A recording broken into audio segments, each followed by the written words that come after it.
And more about that later, just for you. What does a garden need? Well, luckily, the coat, style, they don't create new objects. And they work on groups. With some colour with the tint tool. Open the assembly menu. Each mode has its own set of tools and options. The tint tool is in coat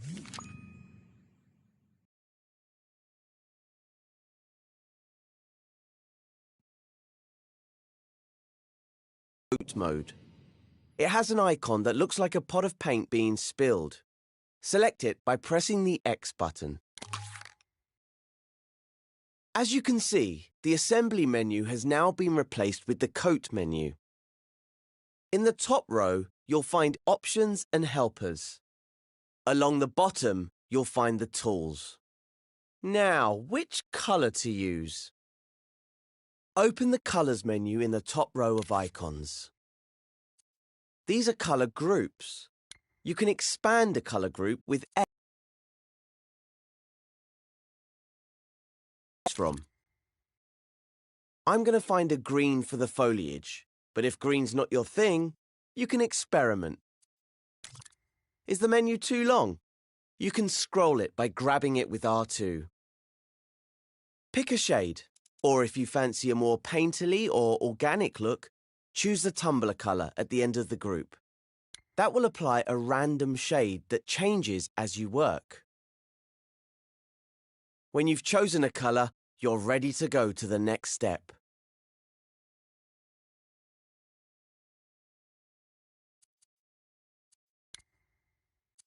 To add colour to our scene, we'll use the Tint tool, which has an icon like an airbrush. You can manually select it in the Tools menu. But in Coat mode, choosing a colour from the Colours menu equips the Tint tool automatically. See the airbrush icon on the tip of your imp. The Tint tool recolours objects, either tinting or completely covering their original colour. Just press and hold R2 to tint the objects. The rounded clumps look a bit dreary in this scene. Let's add some colour. You can see that the longer you hold R2, the stronger the tint gets. And with a tumbler colour selected, it will cycle through different shades. If you make a mistake, and you can detint. How do you do that? If you press triangle while the tool is active, your imp will change to an outline. So now it will remove tint instead of adding it. And that works on pretty much all of the coat, style and effects tools. Just press triangle when they're equipped to make them subtractive. Try removing some colour using subtractive tint now. Just hold R2 over the object. And to make the tool additive again, press triangle.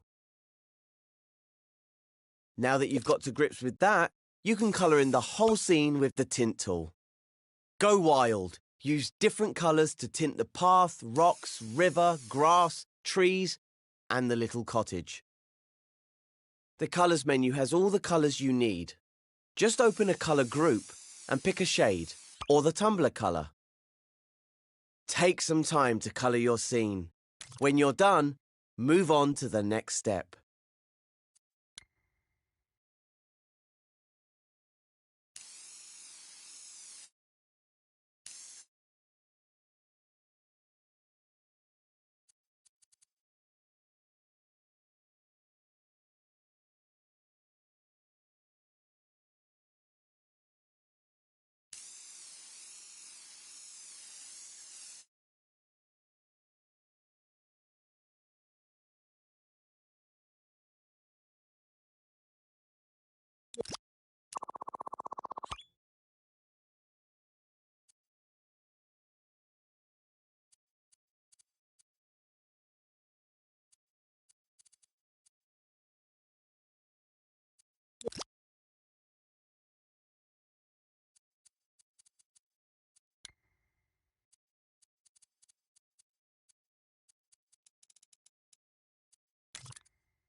Good job. Now your scene is beautifully coloured in, let's add some texture to it. For that, we need to leave coat mode and go into style mode. To leave a mode, select the exit button in the top right of the screen. Or you can use a shortcut. Hold L1 and press circle. Just like scoping out of a group. Now use the Modes menu to switch over to Style mode. The Style mode icon is an S-shaped brushstroke. All sculptures and paintings in Dreams are made up of flecks, and Style mode is where we manipulate them. For example, notice how the objects in this scene look smooth. That's because their flecks are small and tightly packed together. We can make them more textured with the Looseness tool. Select the Looseness tool. It looks like a blurry circle. Now try using R2 to loosen some of the foliage in the scene. Don't hold back.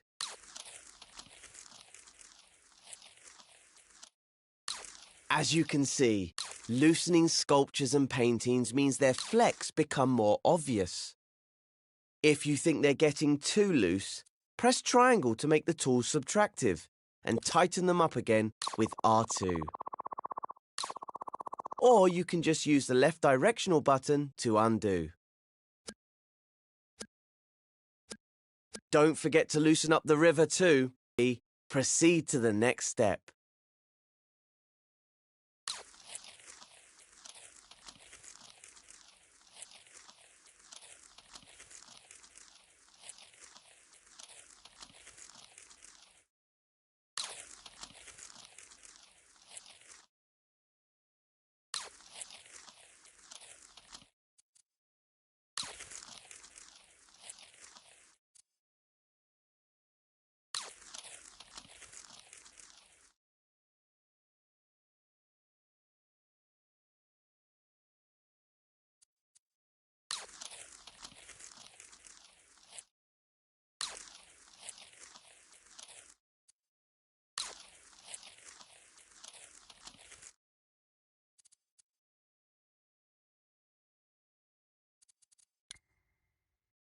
Wonderful! Connie's garden looks like a lovely painting. Let's look at the water now. Water has a reflective quality, so let's add some shine to the river. This is where the Finish tool comes in. Exit out of Style mode with L1 and circle and head back into Coat mode in the Modes menu.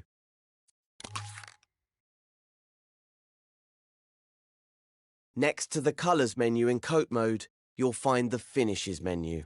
Select it with X. These finishes change the way objects react to light in your scene.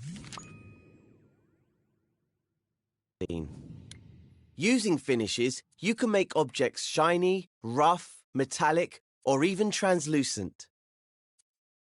Now you can choose your finish for the river. Let's see. Ah, yes. How about shiny wax? Wax finishes are translucent, and the shine will give the river a reflective surface that will catch the light. Apply the finish as before using R2. Remember that you can revert your changes by switching to subtractive mode with triangle or by using undo.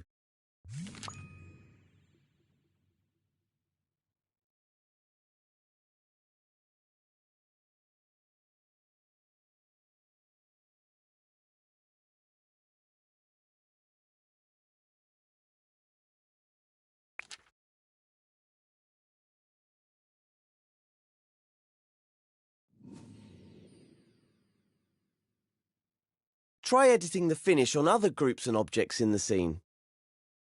Continue to the next step when you're ready.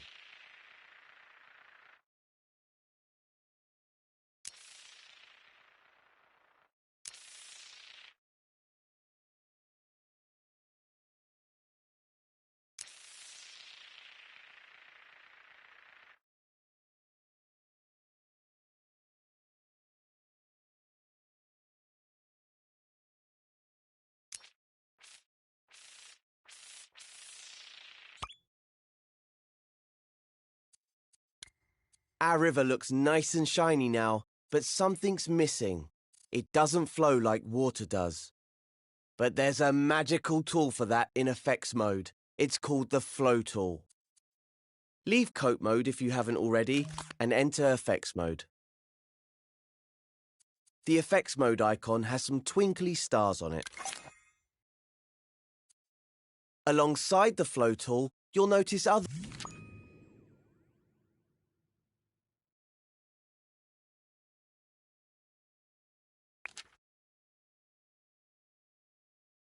animated effects that you can apply to sculptures or paintings. But for now, we'll pick the flow tool. Its icon is a tap, or a faucet if you're from the US. Press X over the flow tool to select it, and use R2 to apply it to the river. Isn't that lovely? In effects mode, you can preview the flow effect even when time is paused. But if you leave effects mode, you'll need to click R3 to see the effects in action. When the river's flowing at the right speed, you may notice something a bit odd. It's flowing the wrong way. Let's fix that using another tool found in Style mode, the Comb tool. Leave effects mode using L1 and circle, then go back into Style mode via the Modes menu. The Comb tool icon is some wavy lines. Select it with X. Now we're going to make the river flow the correct way. How do we do that? You guessed it. Hold R2 to comb the flecks of the river so they go in the right direction. We're no longer in effects mode, so we can't see the flow effect animating.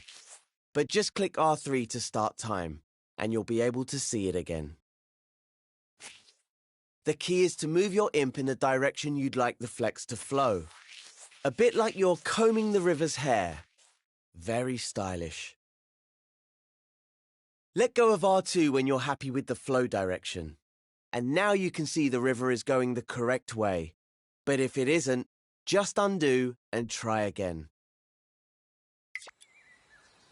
When you're happy with the speed and direction of the river, click L3 to rewind time.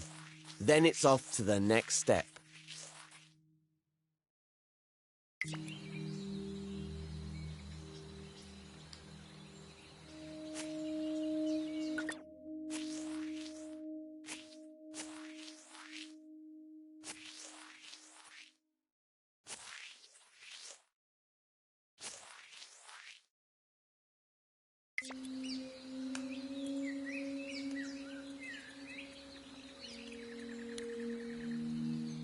This scene is really coming together. Next, let's do something interesting with the chimney smoke. Move closer to the smoke so you can see the flecks clearly.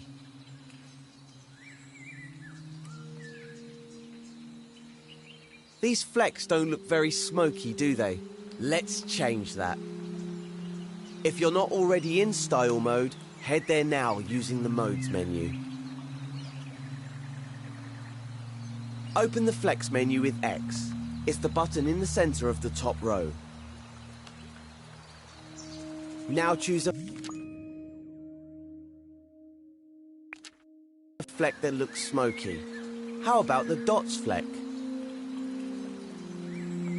How about the X? It's the button in the center of the top row. Now choose a fleck that looks smoky. How about the dots fleck? When you choose a fleck type, it'll automatically select the Apply Fleck tool.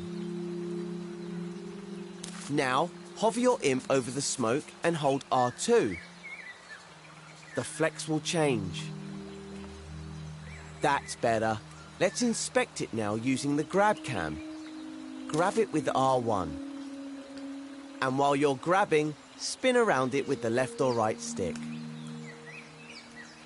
The paint strokes look a bit flat, don't they?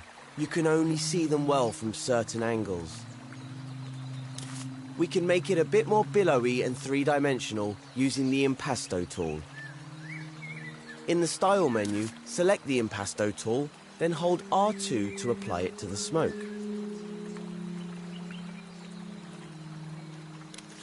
Watch as the individual flecks of the painting become more three-dimensional. To see it better, use the grab cam to spin around the smoke again. You can also press undo and redo to compare the smoke with and without impasto.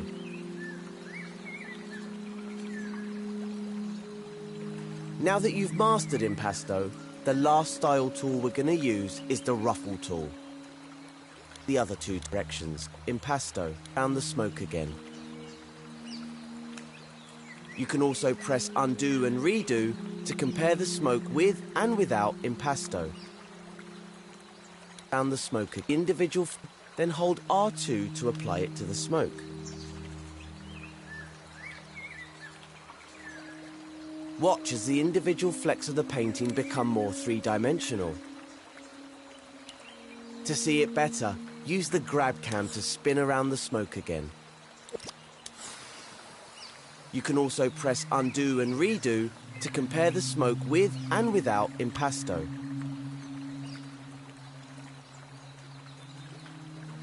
Now that you've mastered impasto, the last style tool we're going to use is the ruffle tool. The ruffle tool icon looks like a lot of lines going in different directions. It will randomly rotate the flecks so they're not as orderly. It works in the same way as the other two tools. Select it with X, then use R2 to apply it. And switch the tool to subtractive by pressing triangle. Using the flow tool in effects mode.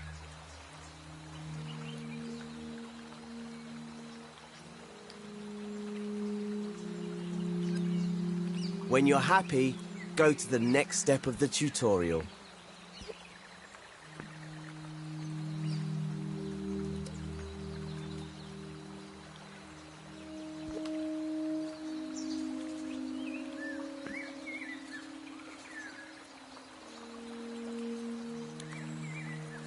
Why not? And switch the tool to subtract the other two tool directions, impasto.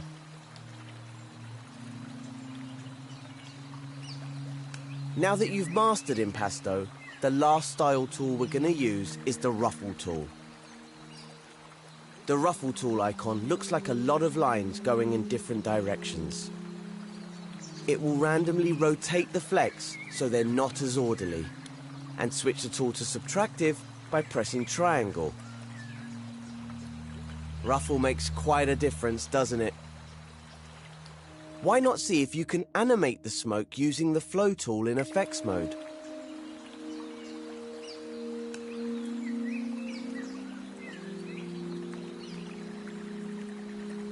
When you're happy, go to the next step of the tutorial.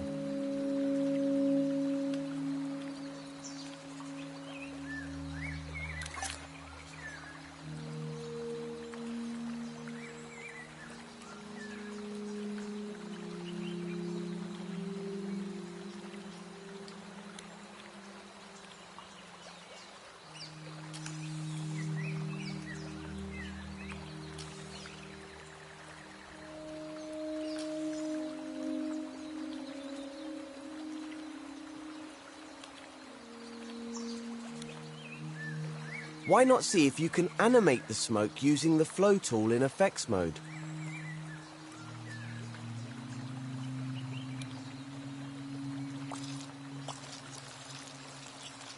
When you're happy, go to the next step of the tutorial.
Now that the scene is looking good, we should make Connie's cottage look more welcoming for her.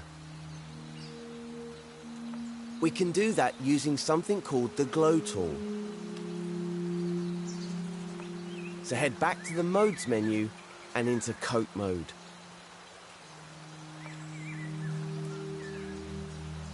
The Glow tool has an icon that looks like a little sun. Select it with X. Then move your view over to the cottage for a closer look. Now position your view so that you can see the door and the window of the cottage. Then hold R2 over the window in the door to make it glow. Go on, give it some welly. Whoa, that's too bright. Let's press triangle to make the tool subtractive. Then use R2 to reduce the glow. Maybe you could try tinting the window to change the color of the light. Oh, that too open into Coat mode. We can do that using something called the Glow tool. So head back to the Modes menu and into Coat mode.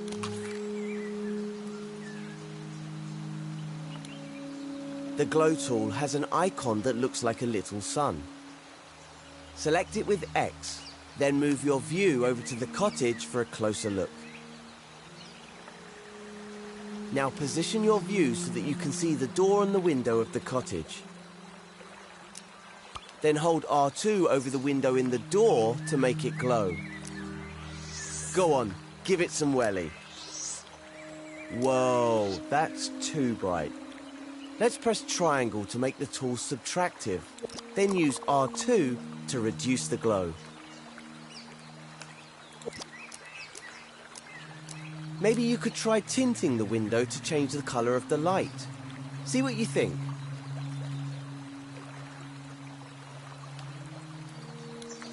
Have a play with the Glow tool, and then move on to the next step when you're ready.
The scene looks so alive now, and Connie's in love with her new home. It's hard to believe that this scene used to be all grey and blocky. Let's try something. How different did we actually make it? To see, we can use a special trick. Press square to open the menu, and then take a look in the Show Hide section. The Show Hide icon looks like an open eye. It can be found in most of the Modes menus. In the Show Hide menu, you can make all sorts of different objects visible or invisible. It only works in edit mode, so your scene will still look the same in play mode. Some of them are on by default, and some are switched off. Coat, Style and Effects is one of the options which is on by default. Its icon is a combination of the icons for all three of those modes. Try turning it off by pressing X over it. Wow, what an amazing difference. That shows you how powerful these tools really are. Using Coat, Style and Effects, you can make even the most boring block come alive. Practice using the tools and see what you can come up with. When you're finished, go to Play Mode in the Options menu. and walk Connie into her beautiful new home. This will complete the tutorial.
It's a beautiful day in the Dreamiverse, so Cuthbert's heading out for a stroll.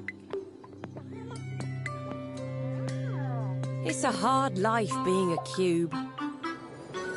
But Connie can't resist a practical joke, so she's dreamt up a spooky surprise for Cuthbert. She's gonna need your help to pull off this hair-raising prank. With a little lighting and atmosphere, we can transform this scene. But let's do a bit of redecorating first. Go to the assembly menu and select the search button with X. I've prepared a little collection of eerie elements for you to use. Open up the collection with X. Start by stamping a moon in the sky. Then stamp as many gravestones, crows, and flaming skulls as you want. Just make sure you don't block the path.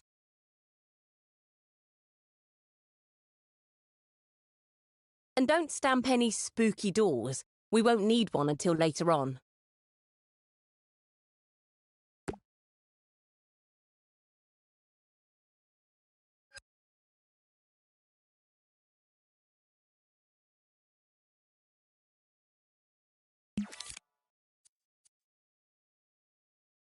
These spindly trees are made from paint strokes, which means they don't cast shadows. Delete them with the triangle button and replace them with the spooky tree in the collection.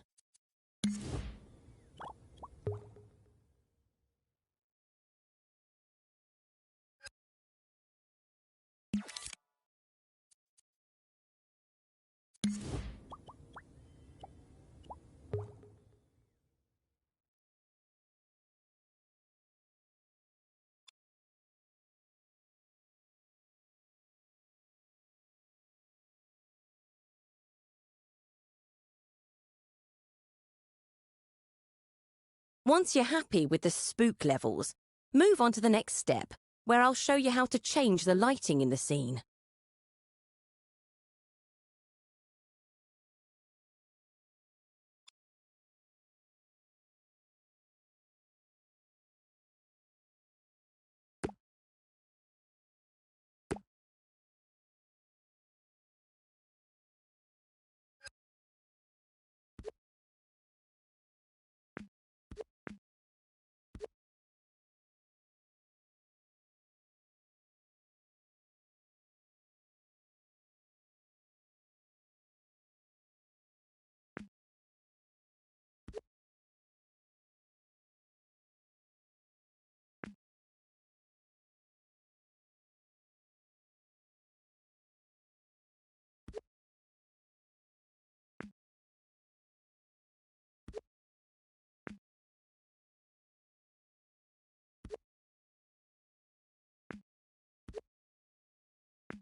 It's a beautiful day in the...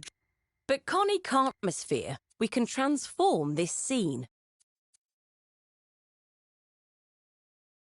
But let's do a bit of redecorating first. Go to the assembly menu and select the search button with X. I've prepared a little collection of eerie elements for you to use. Open up the collection with X. Start by stamping a moon in the sky. Then stamp as many gravestones, crows and flaming skulls as you want. Just make sure you don't block the path.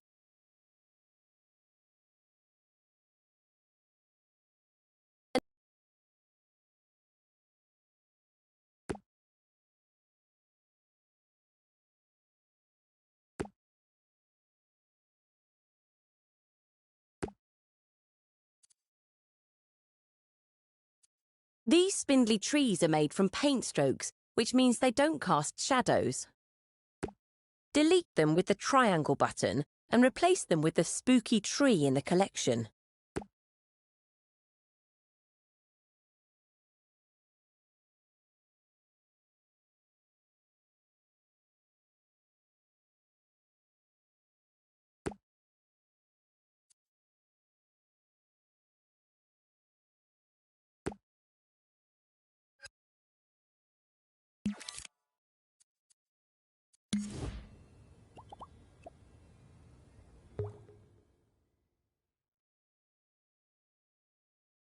Once you're happy with the spook levels, move on to the next step, where I'll show you how to change the lighting in the scene.